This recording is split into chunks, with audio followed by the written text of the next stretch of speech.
제목 밑에다가 등록증 하는 글자도 적어 둡니다. 그래서 뒤에 가면은 등록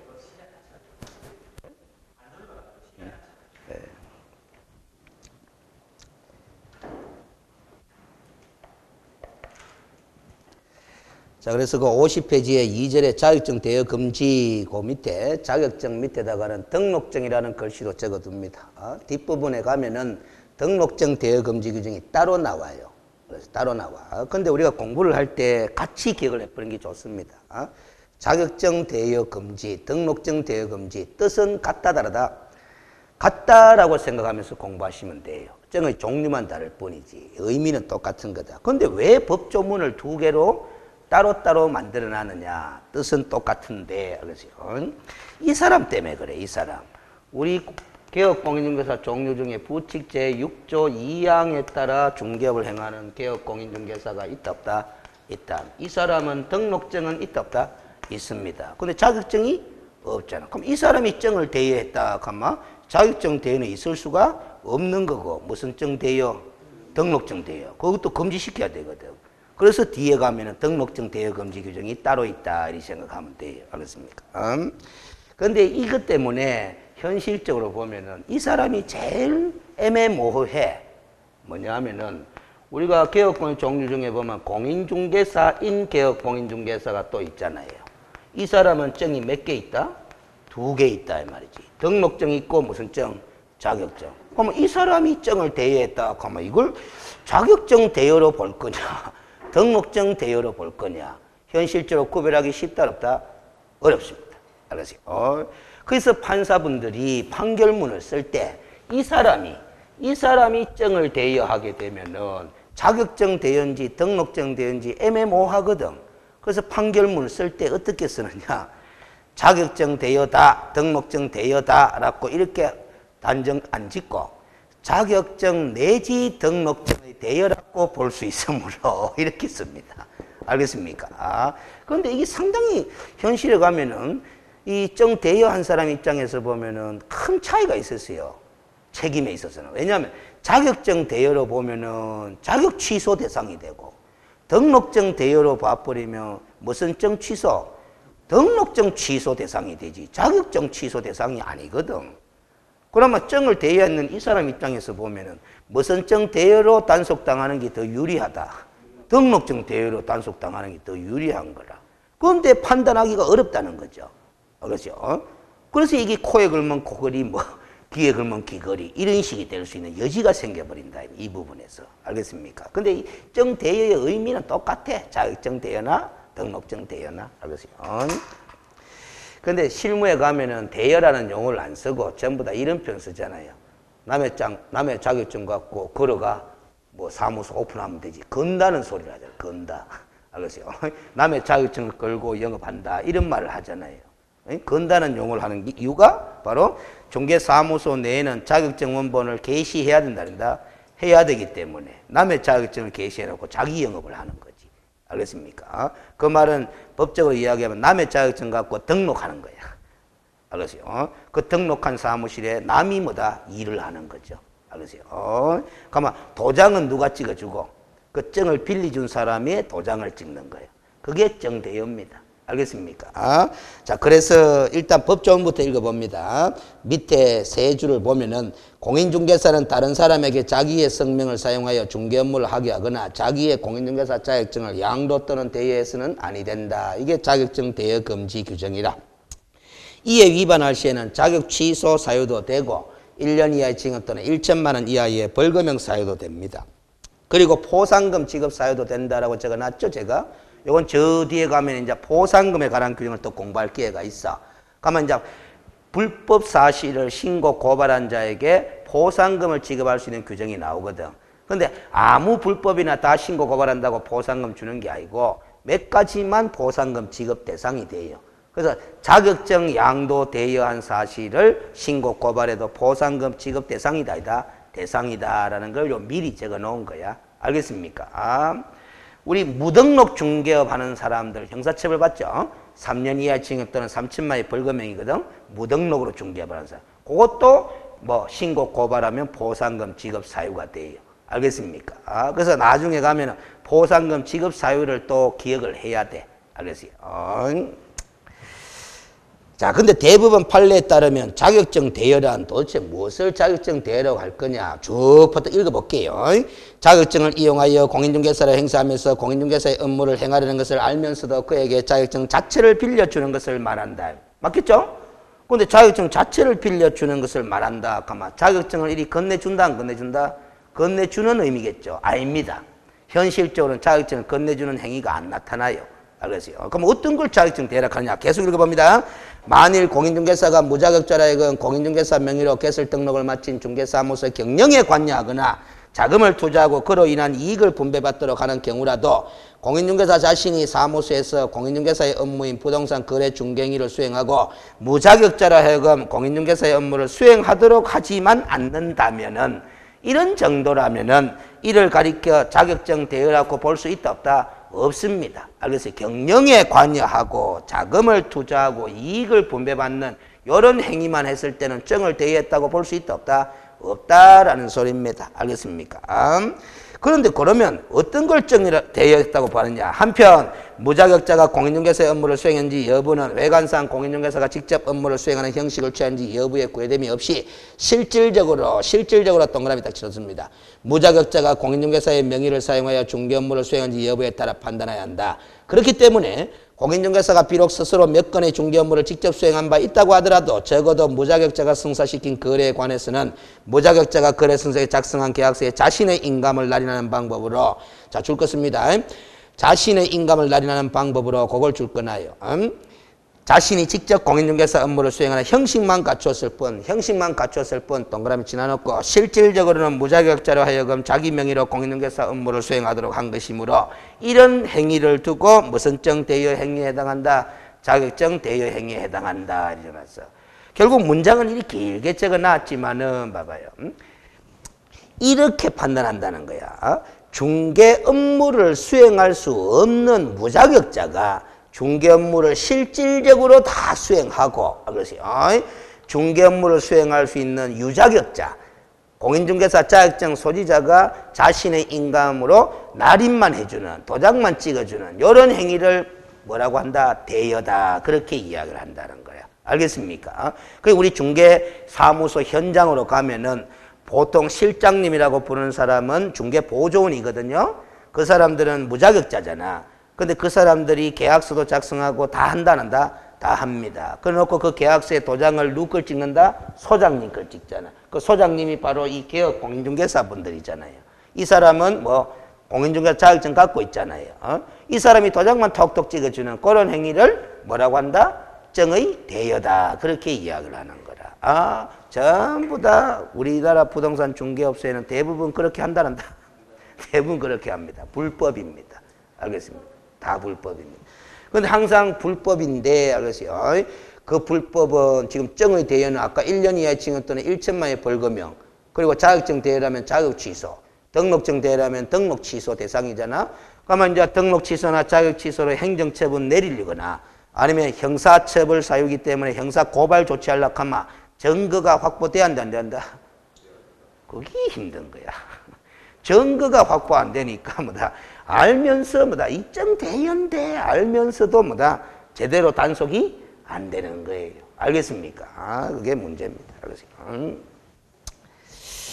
그래서 이런 것 때문에 알겠어요? 여러분들이 나중에 개업을 해가 영업을 할 때나 아니면 개업을 안 하고 취직을 해가 소속 공인중개사나 아니면 자격증을 못 따가 중개보조원으로 취직을 해가 영업에 종사할 때도 무슨 관계가 좋아야 되느냐? 교우 관계가 좋아야 돼. 옆집 중개사무소의 사람들과 친하게 지낸다냐? 지내야 됩니다. 결국 불법은 자기 스스로 뭐다 자수하는 사람 별로 없을 거 아닙니까? 옆에서 누군가가 찌를 거다 안 찌를 거다? 찌를 거다. 그 교우 관계가 좋아야 돼. 알겠습니까? 찌르는 사람이 그냥 찌르겠어요? 증거까지도 확보하고 찌르겠어요? 그러니까 조심해야 되는 거야. 알겠어요? 그 다음 또한 마지막 두 줄 봅니다. 누구든지 다른 사람의 자격증을 양수하거나 대여받아 이를 사용하여서는 아니 된다. 사용 동그라미 치놓습니다. 그 사용에 각주가 붙어 있는데 4번 쪼매난 숫자가 붙어 있죠. 밑에 한번 읽어봐봐요. 사용의 의미는 어디에 이르지 않는 경우를 말한다. 업에 이르지 않는 경우를 말한다. 만약 업에 이를 정도라면은 그 양수대여 받아 사용한 사람은 무등록 중개업이 될 거 아닙니까? 무등록 중개업이 되면 3년 이하의 징역 또는 3천만 원 이하의 벌금형에 해당하기 때문이다라는 거야. 그럼 우리가 봐봐요. 자격증은 양도 대여한 사람도 불법이지만 그 상대방 양수 대여받아 사용한 사람도 불법이다 이 말이야. 양수 대여받아 사용한 사람도 뭐 1년 이하의 징역 또는 1천만 원의 벌금형이라고 해놨잖아. 그 1년으로 해놓은 거는 업에 이르지 않을 정도로 사용했기 때문에 그런 거야. 사용의 정도가 어디에 이를 정도면 업에 이를 정도면 그 사람은 무자격자니까 등록했을 거다 안 했을 거다? 안 했을 거다. 그럼 결국 무등록 중개업으로 가고 그러면 3년 이하의 징역 또는 3천만 원 이하의 벌금형으로 처벌 대상이 되거든요. 그래서 이 법조문에서 사용이라는 단어의 뜻은 어디에 이르지 않는 정도, 업에 이르지 않는 정도다. 그럼 업이라 하는 거는 지난 시간에 공부했다시피 불특정 다수인을 상대로 뭐다? 영리를 목적으로 계속 반복적으로 수행할 때 업이다. 그렇게 공부했잖아. 그 정도에 이르지 않을 정도의 사용. 거기 뭐다? 1년으로 간다는 거예요. 알겠습니까? 그러면은 앞으로 강의의 편의상 제가 1년짜리, 3년짜리, 짜리 하는 표현을 많이 쓸 겁니다. 그러면 이제 1년 이하의 징역 또는 뒤에 1천만 원 이하의 벌금형이 돼 있잖아?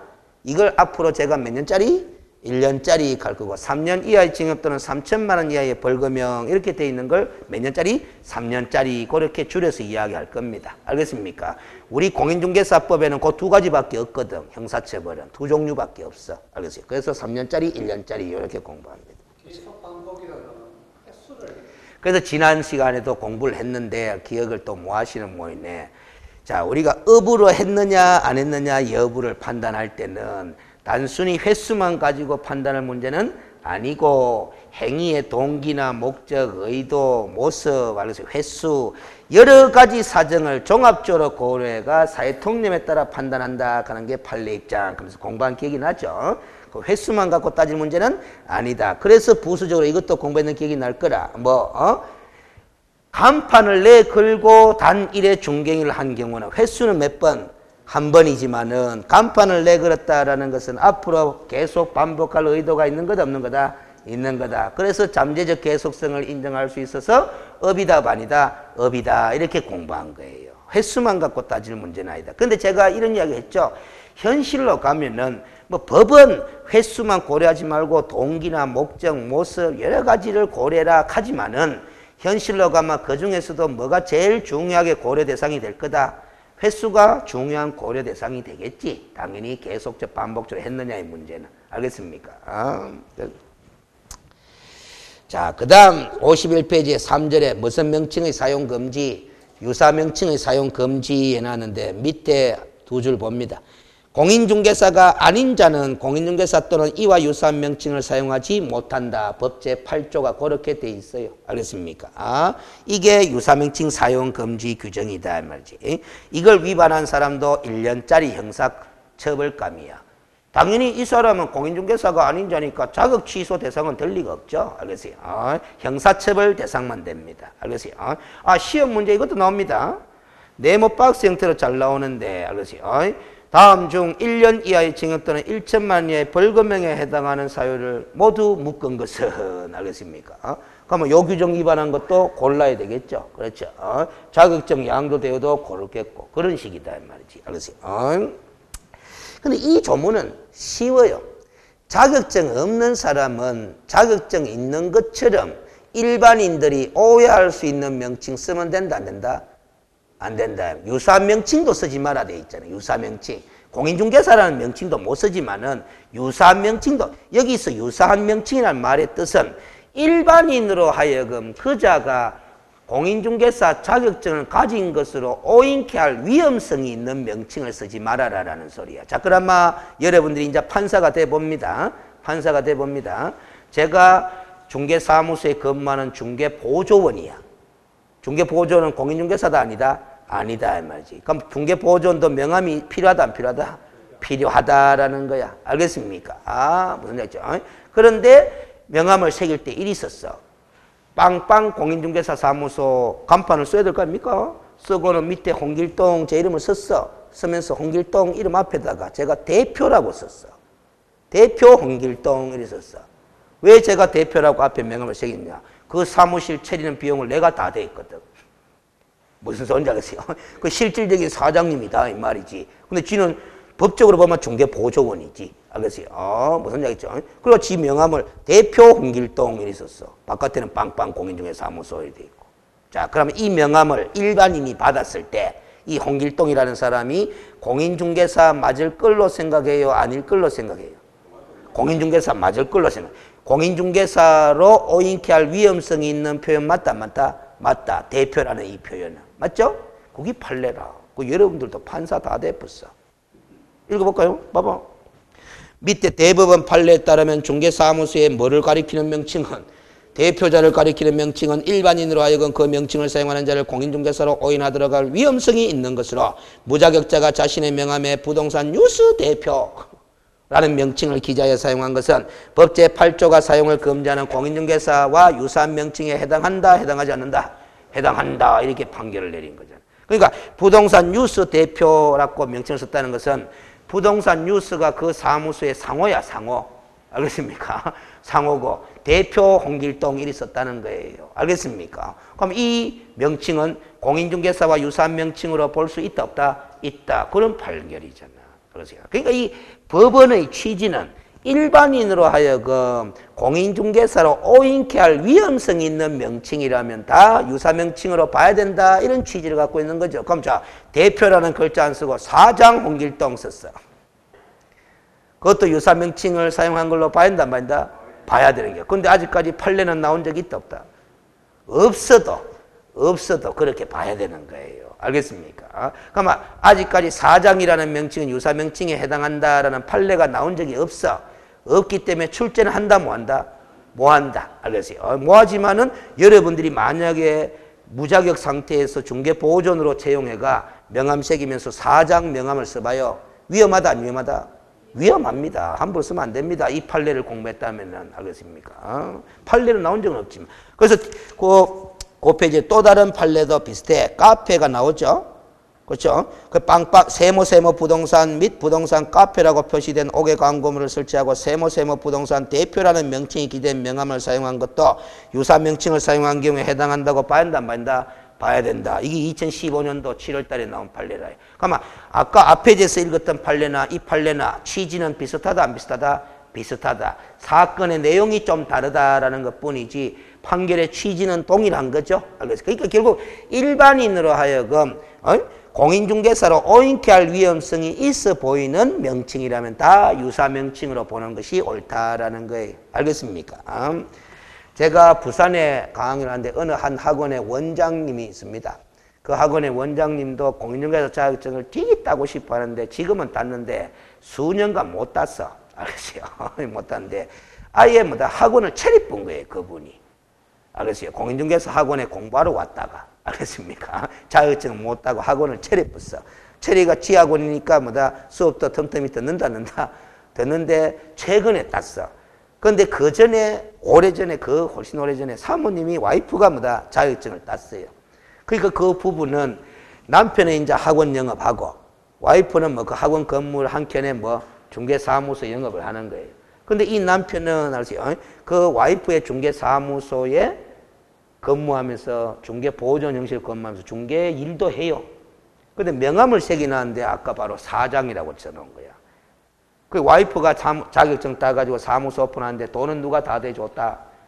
남편이 다 대주니까 명함을 갖다가 남편이 뭐라고 새겼다? 빵빵 공인중개사 사무소 사장 누구누구 한 거예요. 위험하다, 안 위험하다, 이거. 위험합니다. 그래서 무슨 얘기죠? 제가 그만큼 이 판례를 가르쳐주면서 위험하니까 그 명함 없애쁘고 실장 누구누구 이리 하세요. 캣디만은 걱정하지 마. 이때까지 사장 명함 쓰면서 중개가 돈 많이 벌어 못다는 거야. 이때까지 단속을 안 당했다라는 것 뿐이지 그게 합법이라는 뜻은 아닙니다. 알겠습니까? 말을 들어야 되는데. 그래도 운 좋게 아주 안 걸렸으면 다행이지. 근데 지금 자격증 딱 붙으니까 문제는 없죠. 알겠어요? 자, 그래서 결국 이러한 판례들을 종합해 보면은 유사한 명칭에 해당하는지는 일반인으로 하여금 그 명칭을 사용하는 자를 공인중개사 또는 개업 공인중개사로 오인하도록 할 위험성이 있는지 여부에 따라 판단하라라는 것이 법원의 취지다라는 겁니다. 알겠습니까? 그런 게 됩니다. 그래서 밑에 판례는 이미 그 판례, 밑에 문제는 그 판례를 갖다가 판례를 갖다가 지문 5개로 쪼개가 만들어낸 거라. 근데 참 봐봐요. 1번 지문 한번 봐봐. 수험생들, 마음 약한 수험생들을 현혹하는 지문이잖아요. 공인중개사 자격증은 무슨 업무를 위하여? 특정한 업무를 위하여. 어떻게? 일시적으로는 대여할 수도 있다. 그럴 수도 있을 것 같다, 없을 것 같다. 있을 것 같지만 일시적이라 하는데 알겠어요. 일시적이라 하는데 계속도 아니고. 그러면 O 같잖아요. 근데 X야. 알겠어요. 우리 법은 일시적이든 장기적이든 간에 일체의 대여는 허용한다, 금지한다. 금지합니다. 알겠습니까? 여기다가 단어 하나 더 집어넣으면은 더 현혹됩니다. 무슨 단어 집어넣으면 더 맞는 것처럼 보이는지 압니까? 등록관청에 허가를 받아 집어넣는 거예요. 자, 한번 읽어볼까요? 공인중개사 자격증은 특정한 업무를 위하여 등록관청에 허가를 받으면 일시적으로 대여할 수 있다. 아니, 등록관청에 허가까지 받았다는데, 알겠습니까? 허가 내줄 리도 없지만은, 허가를 받았다 하더라도 대여한다, 뭐한다? 뭐 하는 겁니다. 알겠습니까? 이게 이제 공부 안 한 사람들은 그런 지문에 현혹이 되고, 그럴 수도 있겠지, 하면서 옥 한단 말이에요. 알겠어요? 들렸습니다. 알겠어요? 자, 그 다음 됐고, 나머지 문제들은 그 다음에 또 보기로 하고, D페이지로 갑니다. 이제 54페이지에 갑니다. 제3장에 이제 중개업 등 이제 여기서부터 완전히 본론으로 들어갑니다. 법제 구조로 넘어갑니다. 자, 중개사무소 개설 등록이라고 되어 있죠. 요 페이지부터 어디까지? 자.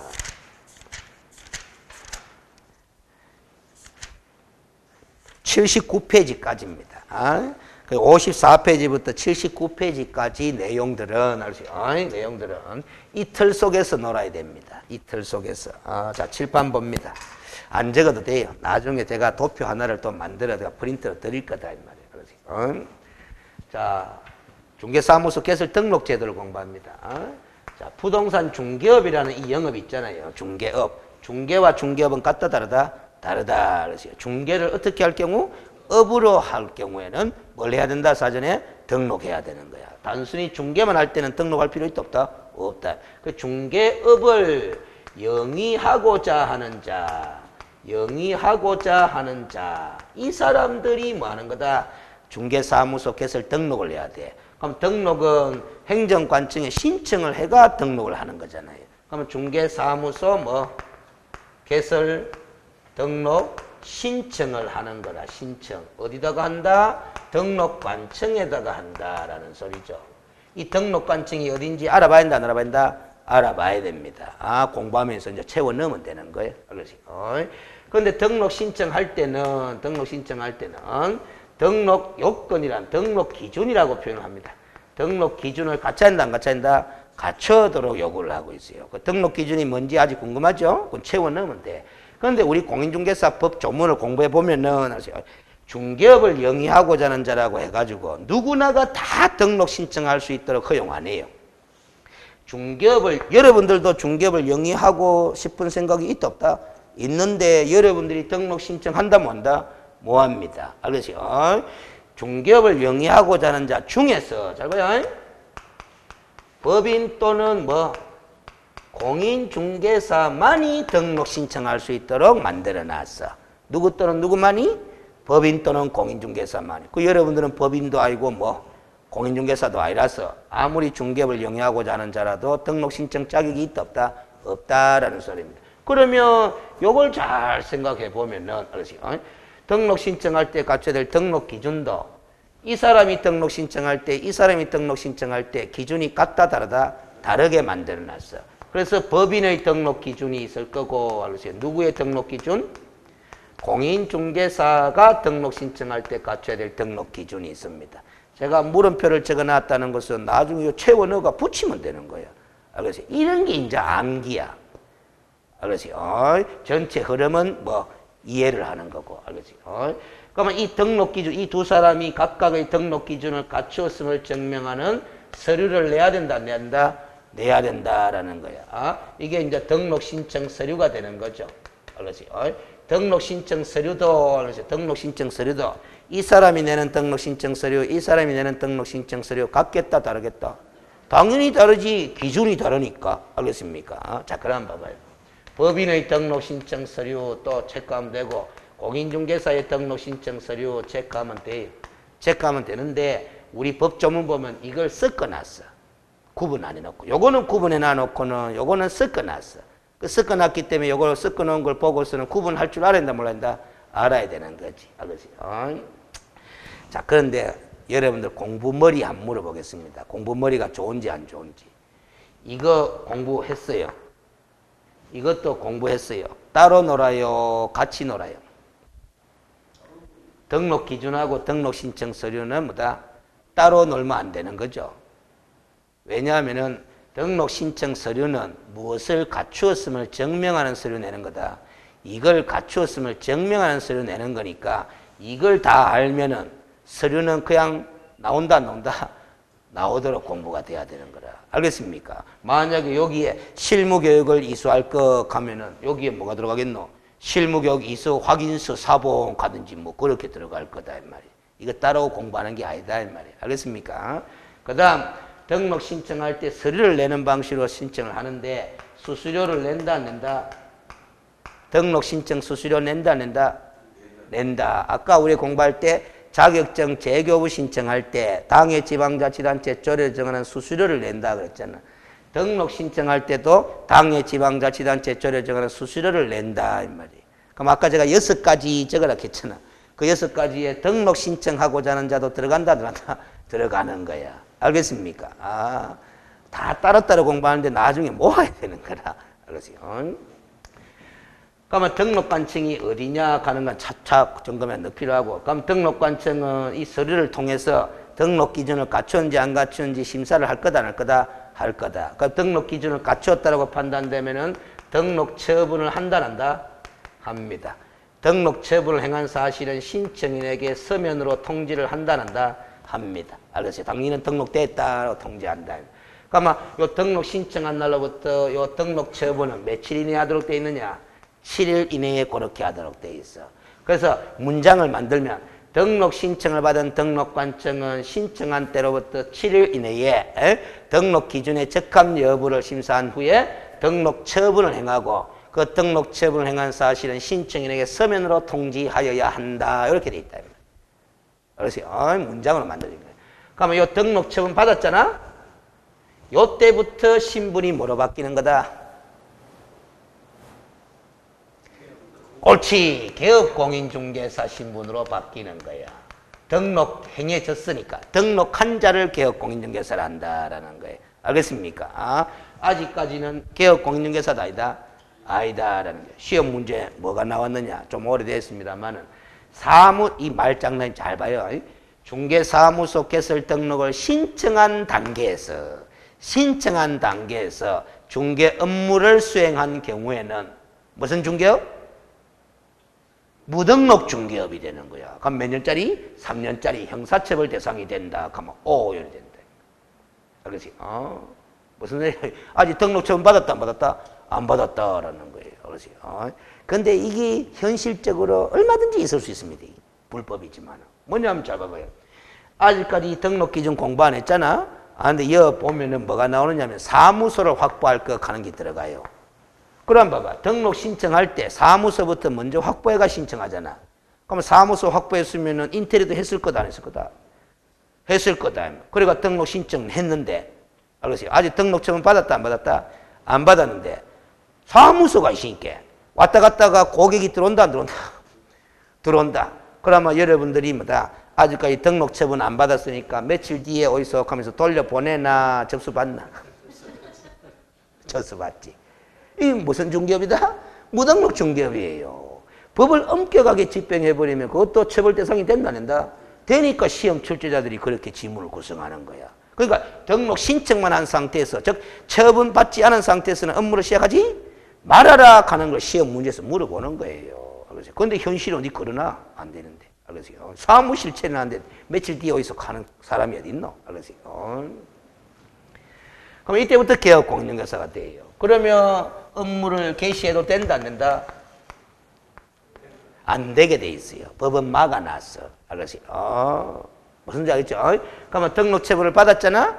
받았으면 그 다음에 하는 일이 뭐냐? 업무 보정 설정이라는 걸 해야 돼요. 업무 보정 설정. 업무 보정 설정한 사실은 신고를 해야 돼요. 요 등록관청에다가. 나는 이런 방법으로 얼마 이상을 보정 설정을 했습니다. 라고 뭐 신고를 해야 돼요. 그러면 신고받은 등록관청은 보정 설정이 법에 따라 요구한 대로 됐나 안 됐나를 확인한 다음에 보정 설정 여부를 확인한 다음에 뭘 준다? 등록증을 교부해줘요. 교부. 그렇죠? 그러면 등록증을 교부하는 거하고 등록 처분을 행하는 거하고는 구별해야 된다. 해야 된다라는 거예요.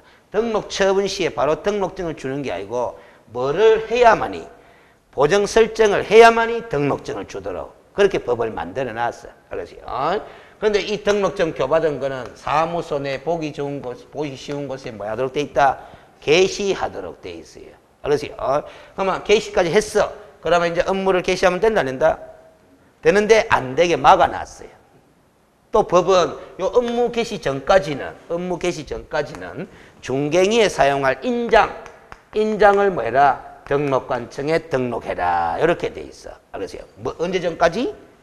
업무 개시 전까지. 그러면 등록증 받아가 게시한 다음에 요때 인장 등록해도 된다, 안 된다? 돼요.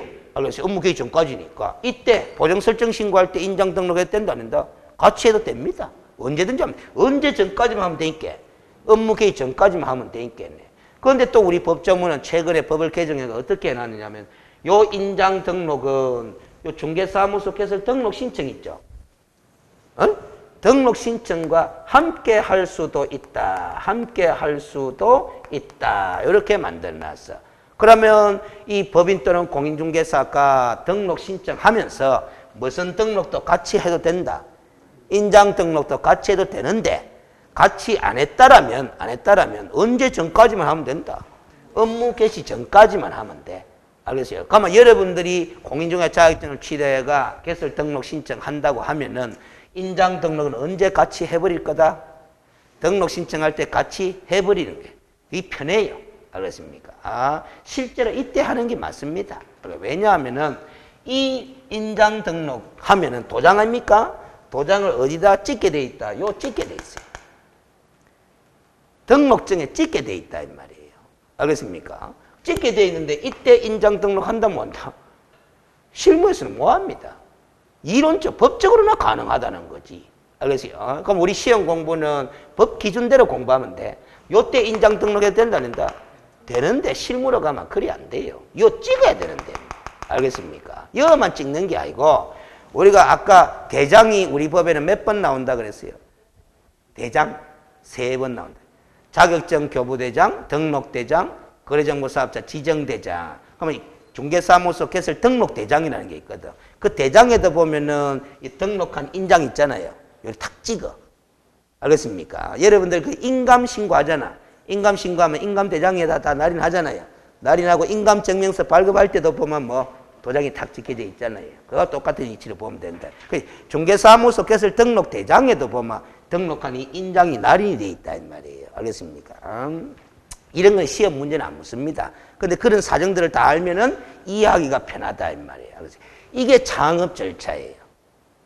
그래서 이 보정 설정이라는 건 왜 하도록 돼 있느냐? 개업 공인중개사가 이제 중개 업무를 수행하는 과정에서 고의 또는 과실로 어린에게 재산상 손해를 발생시키면 손해배상 책임을 져야 되는데 그 배상 책임은 배상 능력이 있어야 될 거 아닙니까? 금전 배상 능력이 있어야 되는데 돈이 없으면 손해 입은 어린이만 큰일 나잖아요. 그래서 개업 공인중개사는 업무 시작하기 전에 뭐부터 설정해라? 보정 설정부터 하라라는 겁니다. 그러면 이제 중갱이에 따른 손해배상 책임은 개업 공인중개사가 배상 능력이 없으면 개업 공인중개사가 설정해 이 업무 보전금으로 지급할 수 있다 없다? 있는데 민법에 따라 손해배상 책임이 지는 손해라면 이 보전금 손을 못 대는 거예요. 알겠습니까? 그래서 이 보정 설정 제도는 개업 공인중개사를 위한 취지라기보다는 누구? 거래 당사자, 의뢰인을 두텁게 보호하기 위한 취지의 제도라요. 알겠어요? 그래서 법인으로 등록한 사람이면은 뭐 2억 이상 보정 설정해야 되고 공인중개사로서 등록한 사람이면 1억 이상 설정하도록 돼 있어. 알겠습니까? 무슨 얘기지? 그 금액이 좀 다릅니다. 방법은 협회에 공제 가입하는 방법도 있고 보증보험에 가입하는 방법도 있고 법원에 공탁하는 방법도 있고 선택하면 됩니다. 근데 공탁의 방법으로 보증 설정하는 사람은 전국에 한 명도 없습니다. 알겠어요? 대부분이 협회 공제 가입하는 방법입니다. 알겠어요? 그렇게 돼 있다. 자, 시험 지문. 아주 자주 물었는 내용인데, 알겠어요? 표현만 조금씩 바꿨다시피. 지금 여러분들이 이 칠판을 보면서 답을 합니다. 그래도 틀리면 곤란해. 알겠어요? 자, 손해배상 책임을 제가 손까지 집어드립니다. 손해배상 책임을 보장하기 위한 업무 보정 설정을 하지 않아도 중개사무소 개설 등록은 할 수 있다. 오지. 보정 설정 안 해도 등록은 할 수 있나 없나? 있지. 알겠어요? 그럼 그걸 표현을 반대로 바꿔보면, 알겠어요? X 문자나 바꾸면은, 알겠어요? 보정 설정을 하지 않으면 중개사무소 개설 등록을 할 수 없다. OX. 보정 설정을 하지 않으면 개설 등록을 할 수 없다. X잖아. 이거 안 해도 등록할 수 있는 거야. 알겠어요? 똑같은 걸 또 바꿀게, 표현으로. 똑같은 걸 또 국어적 표현을 바꿀게. 표현만 바꿉니다. 똑같은 거 물어봅니다. 업무 보정 설정은 중개사무소 개설 등록 기준이 아니다. 오라, 등록 기준이 아니야. 보정 설정은 이거 들어가는 게 아니다, 이 말이에요. 알겠어요? 등록 기준 아니잖아. 등록 기준이 아니잖아. 그럼 무슨 요건이고? 말 만들어 봐봐요. 업무 개시 요건 켰대, 좋아. 그 다음 무슨 요건? 등록증 교부 요건 하면 되는 거야. 그 보정 설정은 등록 기준은 아니야. 아니고 업무 개시 요건이라고 할 수도 있고 등록증 교부 요건이라고 할 수도 있다라는 소리야. 또 바꿉니다, 문장을. 보정 설정을 하지 않아도 중개사무소 개설 등록은 할 수 있으나 중개사무소 개설 등록증은 교부받을 수 없다. 이렇게 된다는 말이에요. 똑같은 거 갖고 계속 표현이 그리 바뀌잖아요. 그러세요? 무슨 소리인지 알겠지? 이게 이제 시험 출제위원들의 능력이야. 출제위원들이 아까 글 쓰는 능력이 뛰어나다 그랬잖아. 근데 똑같은 거 지금 물어보고 있잖아. 다른 거 물어보는 거 아니라. 그런데 맨날 물어볼 때마다 표현이 같다 다르다라는 거예요. 알겠습니까? 그럴 수밖에 없는 것이 1회 때부터 28회 때까지 시험 출제 범위가 똑같다 안 똑같다? 똑같은데 맨날 똑같은 문장으로 물어볼 수가 없잖아요. 알겠어요? 그 표현이 계속 바뀌는 거예요. 근데 자주 낸 거 또 낼 수밖에 없는 거야. 범위가 똑같으니까. 그래서 우리가 기출문제는 중요한 거예요. 그 기출문제 범위 내에서만 100% 소화를 해도 60점 넘깁니다. 근데 이 과목은 무슨 득점을 해야 되는 바람에 고득점을 해야 되는 바람에 기출문제 범위를 좀 넘어서서 기출되지 않은 부분도 일부 좀 살펴봐야 될 필요성이 있다라는 것 뿐이지. 알겠어요? 그래서 여러분들 공법 공부하는데 되게 먼저 부담스럽고 힘들고 이러면 공법은 1회 때부터 28회 때까지 기출된 지문들만 다 모아도 양이 엄청나거든. 그 범위 내에서만 소화를 시켜놔도 60점 나온다 안 나온다? 나옵니다, 그거는. 근데 그거는 6점만 내면 되는 긴데 8점 갈 필요 없잖아, 그 과목은. 알겠어요? 그 요령을 좀 부려야 돼, 전략적으로. 근데 이 과목은 좀 안 나왔던 것도 골고루 살펴보고 아까 공인중개사 자격시험 묻는 거 보라고. 알겠어요? 그런 게 되면. 자, 여기 절차입니다. 자, 그 다음 54페이지에 그 개설 등록의 법적 성격에가 1번에 학문상 허가의 성격, 대인적 행정행위, 오른쪽 페이지 행정행위의 기속성, 4번에 중개업의 적법 요건이 났죠? 요 두 페이지는 최근에 시험이 잘 안 나오는 부분이에요. 자, 근데 54페이지에 양갈로 1번 줄 긋지는 말고 지우지도 말고 제 설명만 듣고 지나갑니다. 지금은 학문상 허가의 성격을 지닌 명령적 행정행위가 이 등록이다라는 거야. 이런 거 사실상 우리 실무적인 측면에서 보면 별 중요한 의미가 없습니다. 자, 근데 이걸 왜 적어놨느냐? 이것 때문에 그래요. 사법시험에는 이런 거 물어보는 거야. 자, 봐봐요. 자, 여러분들이 운전행위를 하려니까 도로교통법에 따라서 뭐 받아서 해라? 응? 면허 받아서 해라 한다 이 말이지. 면허 안 받으면 뭐 한다. 건축법을 보면 건축 행위를 하고자 할 때는 건축법에 따라서 뭐 받아서 해라? 허가 받아서 건축해라 이 한다. 허가 안 받으면 건축 뭐 한다라는 게. 알겠습니까? 우리 공인중개사법에 보니까 중개업을 하고자 하는 사람은 뭐 하고서 해라? 등록하고서 해라. 등록 안 하면 중개 뭐 한다. 이렇게 적어놨어요. 또 주택법에 가면은 30세대, 저 아파트 같은 거 있죠. 전부 다 뭐 150세대, 300세대, 700세대 이렇게 되는 거 아닙니까? 그래서 주택법에 보면은 30세대 이상의 뭐다? 주택을 건설하고자 하는 사업 시행자는 시도지사한테 사업계획 승인을 받아서 해라. 이렇게 돼 있다 이 말이에요. 그래서 30세대, 30호를 기준으로 해놔서 그래서 여러분들 길거리 가다 보면은 나홀로 아파트 가는 거 봤다 안 봤다? 나홀로 아파트 가는 거는 동이 한 동짜리 뿌이다라는 거잖아요. 알겠습니까? 그런데 그걸 잘 들여다보면 어떤 나홀로 아파트는 세대수를 이리 시야리 보면 30세대가 된다 안 된다? 안 돼. 뭐 28세대, 뭐 29세대 요리밖에 안 돼. 그 왜 나홀로 아파트를 고리 짓느냐? 28, 9세대는 30세대 미만이니까 주택법에 따라서 사업계획 승인을 받는다 안 받는다? 안 받거든. 근데 그것도 건축이다 건축 아니다? 건축이거든. 그러면 건축법에 따라 건축 허가를 받아 짓는 거예요. 건축 허가 받기가 쉽다. 사업계획 승인 받기가 쉽다. 건축 허가 받기가 쉽거든. 알겠어요? 그래서 그 주택법상의 사업계획 승인 대상 기준이 30세대에 한두 세대 모질에게 딱딱 짓는 거야. 알겠어요? 그래가 뭐 돈을 벌어먹는 거지. 알겠어요? 그런데 이것도 보시면 돼요. 여러분들 아파트 뭐 700세대, 800세대 이 되는 것도 분양 전단지 광고를 한번 봐봐요. 딱 700세대 값디까 698세대 이 값디까. 뭐 이 칸다. 두 세대면 두 집이면 될 끼인데. 또 뭐 1000세대 가는데도 뭐다 998세대 이까지 뭐다 1000세대 1이 광고 안 해. 근데 실제로 998세대예요. 왜 이렇게 숫자가 아구가 안 맞도록 탁탁 하느냐 하면은 여러분들 중개사 시험하고는 관계 없는데 주택관리사 시험하고는 관계 있어요. 그게. 그 공부해야 된다고. 여러분들 아파트를 대규모로 이렇게 짓게 되면은 아파트 단지 내에 단지 내에 전화 박스 같은 거 설치한다 해야 되고 또 테니스장, 운동 이런 장을 설치해야 한다 해야 됩니다. 그게 다 세대수 기준으로 정해져 있거든. 알겠어요? 그러면 이제 두 세대를 더 지가 두 세대 분양하는 것보다는 두 세대를 빼가 테니스장 한 코트 없애버리는 게 득되는 거야. 사업 건설회사 입장에서 보면. 무슨 소리인지 알겠어요? 괜히 두 세대 더 짓다고 막 테니스장 한 코트 더 설치해야 되는 거야. 그러면 땅을 더 확보해야 되거든. 그럼 마이너스 나거든. 그래서 이렇게 악으로 싹싹 빼버립니다. 무슨 소리인지 알겠어요? 그 나홀로 아파트도 그런 식으로 생기는 거야. 사실상. 그런데 지금 이 내용도 봐봐요. 법마다 용어를 같이 쓰나 달리 쓰나? 달리 쓰는데 뜻은 같나 다르나? 같잖아요. 그 뜻이 뭐예요?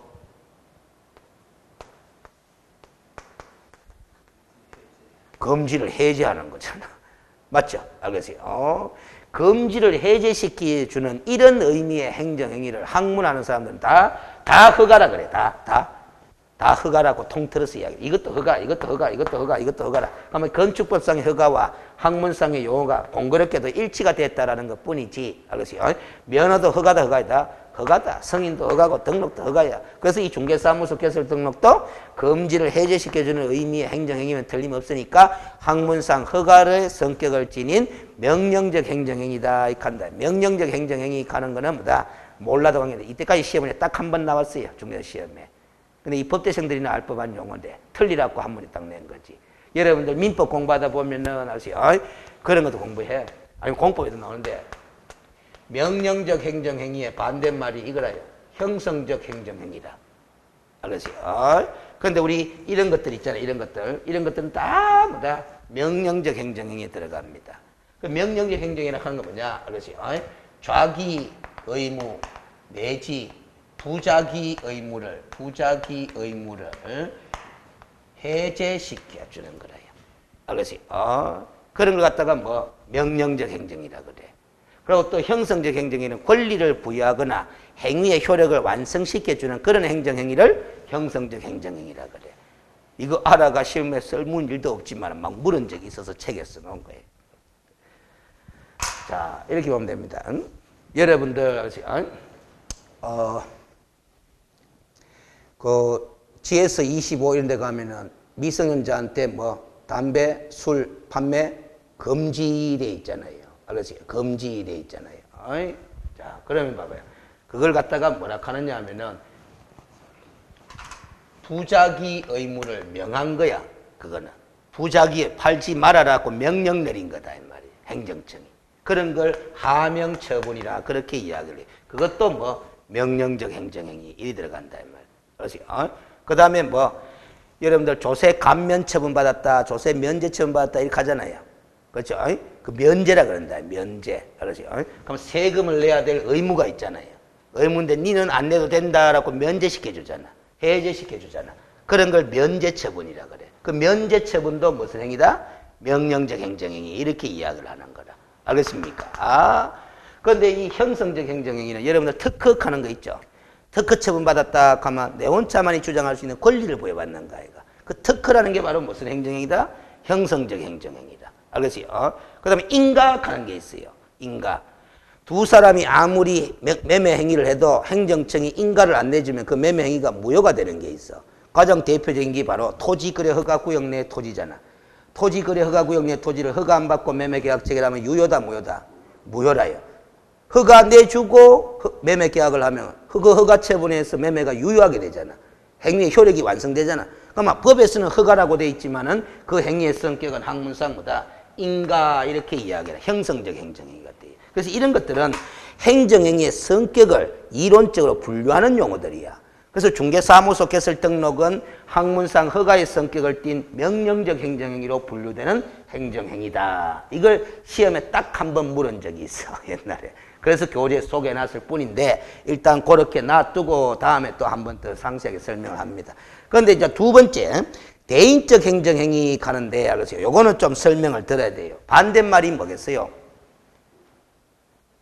대물적 행정행위 되겠지. 그러면 중개사무소 개설 등록도 행정행위 아닙니까? 등록 처분을 행해주니까. 그러면 이 등록이라는 건 대인적 성격의 행정행위지 대물적 성격의 행정행위가 아니다라는 것은 대인적 성격의 행정이라는 것은 등록 신청하는 사람이 신분일이 정해져 있다 안 정해져 있다? 정해져 있는 거야. 이 사람의 신분에 따라서 뭐다? 허가를 내준 거예요. 니는 중개받아야 된다라고. 그러면 이런 신분을 가지지 않은 사람한테는 그 등록의 효력이 이전이 된다 안 된다? 안 되는 거예요. 대인적 성격의 행정이기 때문에 이전성이 인정 안 되는 거야. 그래서 우리 법은 등록증은 양도되어야 한다 뭐 한다? 뭐 한다. 이렇게 금지 기준을 둘 수밖에 없는 거예요. 그러면 여러분들 건축허가 있죠? 건축허가. 건축허가는 대물적 행정행위겠어요? 대인적 행정행위겠어요? 대물적 행정행위입니다. 그래서 허가 받은 사람이 건축공사를 하는 도중에 사망을 하잖아. 그러면 상속인인 자식이 알겠어요. 뭐 건축 허가를 새로 받을 필요 있다 없다? 없습니다. 계속 하면 돼요. 알겠어요? 단지 건축주 명의 변경 신청만 하면 되거든. 알겠어요? 새로 허가 받을 필요. 그러면 건축 허가는 그 허가의 효력이 이전성이 있다 없다? 있다. 이런 뜻이 돼요. 이 대물적 성격의 행정행위다. 이렇게 되는 거예요. 근데 우리 중개사무소 개설 등록은 대물적이 아니고 뭐 대인적. 그렇기 때문에 등록증은 양도 대여를 허용한다, 금지한다, 금지한다. 이렇게 연결시켜 놓으면 돼. 알겠습니까? 그 다음에 알겠어요? 오른쪽에 행정행위의 기속성이란데 기속성 했어요. 기속이라는 말의 반대말은 뭐겠어요? 재량이야, 재량. 알겠어요? 기속행위, 재량행위 된다 이 말이야. 재량. 그러면 우리 중개사무소 개설 등록은 알겠어요? 기속행위로서의 성격을 지니는 행정행위다. 그 말은 요 네모 박스 한번 봐봐요. 공인중개사 또는 법인이 아닌 자가 등록을 신청한 경우, 또 뒤에 가서 공부하는 10조의 결격사유의 어느 하나에 해당하는 경우, 또 등록 기준에 적합하지 아니한 경우, 그 밖에 이 법 또는 다른 법령에 따른 제한에 위반되는 경우, 요 네 가지 케이스를 빼고는 무조건 등록시켜줘야 된다, 안 시켜줘야 된다? 시켜줘야 된다라는 거라. 알겠어요? 자, 봐봐요. 중개사무소 개설 등록을 신청을 했는데 등록관청의 담당 공무원이 알겠어요? 그냥 기분이 나쁘다고 니는 등록 안 돼. 이렇게 하면 된다, 안 된다? 안 되는 거다 이 소리예요. 알겠어요? 요 네 가지 사유가 아니면은 무조건 뭐다? 등록시켜줘야 된다, 시켜야 된다? 시켜줘야 된다라는 거라. 알겠습니까? 자, 여기서 또 느낌을 가지도록 설명하자면 여러분들 이런 거 한번 생각해봐요. 길거리 지나가면서 뭐 한마디씩 다 하긴 했을 거야. 아파트 상가에 쭉 가니까 뭐다 전부 다 무슨 사무소 뿌이다. 중개사무소 뿌이다 이 말이지. 다다다다 다 붙어가. 그렇지. 그런 현상이 왜 생겼겠어요? 에? 거리 제한이 있다 없다? 없다라는 거예요. 또 우리 대구시 북구 관할구역 내에 등록관청이 구청이거든. 관할구역 내에 중개사무소 숫자를 제한하는 규정이 있다 없다? 없다라는 거예요. 그러면 요 네 가지 케이스 빼고는 무조건 등록 신청하는 사람이 있으면 등록 기준에 적합하다면 무조건 등록시켜줘야 된다. 시켜줘야 된다. 그 등록이라는 거는 등록관청에 재량이 있는 게 아니고 뭐다? 기속적 성격을 띤 행정행위다라는 소리다. 알겠습니까? 그래서 누구나가 다 등록 기준만 갖추면은 등록이 다 가능한 상황이라서 그렇게 나래비치는 거예요. 알겠어요? 만약에 중개업을 등록제로 안 하고 허가제로 바꿔봐봐요. 허가제로. 그러면은 알죠? 등록관청 입장에서는 우리 북구 관내에 중개사무소 숫자가 너무 많다. 그래서 적정히 제한할 필요가 있다. 이리 판단되면은 허가 요건을 갖추어서 허가 신청을 해와도 허가를 제한할 수도 있을 거다 없을 거다? 있을 거다라는 거야. 알겠습니까? 근데 그것이 99년도쯤에 법을 개정해가 허가제가 무슨 제로 바뀌면서 등록제로 바뀌면서 이 재량행위로서의 성격보다는 뭐 기속행위로서의 성격을 지니는 바람에 알겠어요? 등록 기준만 갖추면은 누구나가 다 등록이 가능하도록 이런 상황이 바뀌어버린 거예요. 알겠습니까? 그래서 요 네 가지는 뒤에 가면 따로 또 공부를 할 겁니다. 그때 가서 하면 됩니다. 그러면 양갈로 4번 요까지만 하겠습니다. 중개업의 적법 요건인데 적법이라는 글자를 동그라미 치나요. 알겠어요? 그래서 요 단어는 요렇게 한번 생각해 봅니다. 자, 적법 요건 가는 거하고 효력 요건 가는 거하고 의미가 같다 다르다? 다르다라는 겁니다. 적법 요건을 안 갖추고 하게 되면은 뭐다? 불법이 되는 거예요. 그래서 처벌 대상이다, 아니다? 대상이다라는 겁니다. 그러면 효력 요건을 안 갖추고 하게 되면은 뭐다? 무효다라는 겁니다. 효력이 발생되지 않는다라는 거다. 그럼 처벌은 받는다, 안 받는다? 안 받는다라는 겁니다. 알겠어요? 그럼 이 경우는 처벌은 받는데 효력은 유효하다라는 소리입니다. 알겠습니까? 무슨 소리였지? 그럼 우리 중개사무소 개설 등록은 중개업이라는 이 영업을 적법하게 영위하기 위한 요건이지 효력 요건은 아니다라는 소리야. 자, 그러면 봐봐요. 무등록 중개업 했다라는 겁니다. 그럼 등록했나 안 했나? 안 했으니까 적법 요건을 안 갖췄죠? 그럼 불법이죠? 불법이니까 처벌한다. 아까 몇 년짜리로? 3년짜리로 이래 된단 말이에요. 그럼 자, 효력은 있다 없다? 있다라는 거예요. 자, 그럼 제가 무등록으로 중개업하는 사람이에요. 불법 영업을 한 사람이야. 하는데 두 사람 사이에 매매 거래를 중개를 했어. 그러니까 매매가 이루어졌어. 그 매매 계약은 유효하다 무효다? 유효하지 뭐. 알겠어요? 유효하지 뭐. 단지 제가 처벌의 대상이 된다라는 것뿐이야. 알겠습니까? 만약에 이 등록이라는 것이 효력 요건으로 작용하는 것이라고 가정하면은 제가 무등록으로 중개를 해가 매매 계약이 이루어져도 그 매매 계약은 뭐다? 무효가 되는 거야. 알겠습니까? 그래서는 안 되잖아. 우리 중개사무소 개설 등록은 무슨 요건으로 작용하는 거다? 적법 요건으로 작용하는 거예요. 알겠습니까? 그 적법과 효력 요건 이 의미를 구별할 줄 알아야 되는 거야. 그래서 요거는 민법 가면은 이런 것도 공부합니다. 민법 가면은 법률행위에 뭐다? 성립 요건 가는 게 있고 효력 발생 요건 가는 게 있다 이 말이지. 알겠습니까? 성립 요건과 효력 발생 요건을 구별해야 한다. 해야 된다라는 거야. 법률행위가 성립돼도 효력 발생 요건을 안 갖췄다라면 무효야. 성립은 됐어도 법률행위는 맞아도 무효인 법률행위가 된다 이 말. 알겠습니까? 구별하듯이 적법 요건과 효력 이걸 구별하는데 자, 이것만 하고 마무리 짓겠습니다. 그럼 제가 무등록 중개업하는 사람인데 두 사람 사이에 매매 거래를 중개를 해가 매매 계약이 이루어졌어. 유효하다 안 유효하다? 유효하다. 저는 처벌 대상이다 아니다? 대상이다라는 소리입니다. 그렇죠? 그런데 문제는 두 사람의 매매가 유효하잖아. 보수, 중개 보수를 받아야 되나 안 받아야 되나? 받아야 되잖아요. 저희 입장에서는 받고 싶잖아요. 그런데 이분들이 뭐다? 화장실 들어갈 때 마음 나올 때 마음 달라가지고 뒤늦게 이제 제가 무등록으로 중개업하는 불법 중개업자다 하는 걸 알고서는 보수를 준다 안 준다? 안 줘. 그러세요. 자, 받을 수 있게 소송을 걸어가 받을 수 있겠나 없겠나 이 말이죠. 에? 에? 옛날에는 주면 받고 뭐 안 주면 못 받고 이런 관계로 봤어요. 주면 받아도 되고 안 주면 못 받는 이런 채권 채무 관계를 자연 채무라 그러거든. 그런데 최근에 대부분 판례가 나와버렸어요. 이 경우에. 자, 이 고객들과 제 사이에 무등록 중개하는 사이에 보수 지급에 관한 합의를 과거에 한 적 있나 없나? 있지. 그러세요. 무등록 중개업 하는 사람인데도 쟤한테 중개 의뢰를 했잖아. 중개 의뢰할 때 거래만 이루어지면 보수 얼마 줄게 약속했을 거다 이 말이지. 그런데 그걸 뒤늦게 내놔라 하니까 뭐다? 화장실 들어갈 때 마음하고 달라가지고 못 줘. 이 나온단 말이에요. 그 우리 소송을 걸어가 내놔라 했더니만 법원에서는 뭐라 하느냐. 이 무등록 중개업 하는 사람하고 뭐다? 거래 당사 사이에 합의한 보수 지급 약정은 강행법규에 위반된 뭐다? 법률 행위로서 약정으로서 무효다라는 게야. 그 무효인 약정을 했기 때문에 보수를 받을 수 있다 없다? 없다라는 게야. 그래서요. 그런데 이미 주길래 받았잖아요.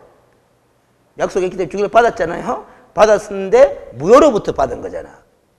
무효인 약정으로부터 받은 거잖아. 그럼 뒤늦게 돌려도 가면 돌려줬나 안 돌려준다? 돌려줘야 됩니다. 부당이득 반환 대상이 되는 거예요. 민법에서 부당이득이라 하는 것은 아무런 법률적 원인 없이 생긴 이득을 부당이득이라고 그러잖아. 무효인 약정으로부터 생긴 이득도 부당이득이죠. 그 뒤늦게 돌려도 가면 줘야 돼. 돌려도 소리 안 하면 그냥 가만히 있으면 되지만. 알겠어요? 결국 무등록 중개업을 하는 사람의 보수 청구권은 인정한다, 부정한다? 부정한다. 이미 지급된 경우에는 뭐다? 부당이득으로서 뭐 해야 된다? 반환 대상이 된다. 이렇게 정리하는 것이 법원 판례 입장이다.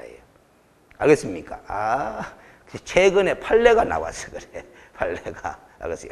이 판례라는 게 실무로 가면 그렇게 중요하게 작용하는 거라. 그러니까 이 판례가 나온 사실을 알면은 무등록 중개업한 사람이 이제 소송 건다 못 건다? 못 거는 거지. 알겠습니까? 그래 되는 거예요. 자, 그렇게 이해를 하시면 됩니다. 자, 요까지. 그래서 그 뒷부분부터는 또 다음 시간에 하는데 다음 시간에 제일 어려운 주제 하나가 들어가 있습니다. 68페이지에 보면은 2절에 등록의 결격 사유 등 하는 이 주제가 우리 합격한 수험생들 중에서도 어려운 주제 중에 하나라. 그래서 여기 69페이지에 결격 사유의 구체적 내용회가 1번부터 몇 번까지 나오느냐 하면 12번까지 나와요. 이 12가지 결격 사유를 하나하나씩 다 설명 들어가 뭐 머릿속에 기억을 해야 됩니다. 그래서 거기 제일 어려운 난제 중에 하나입니다. 그래서 자, 그때 가서 또 합시다. 자, 오늘은 여기서 마무리 짓겠습니다. 마칩시다.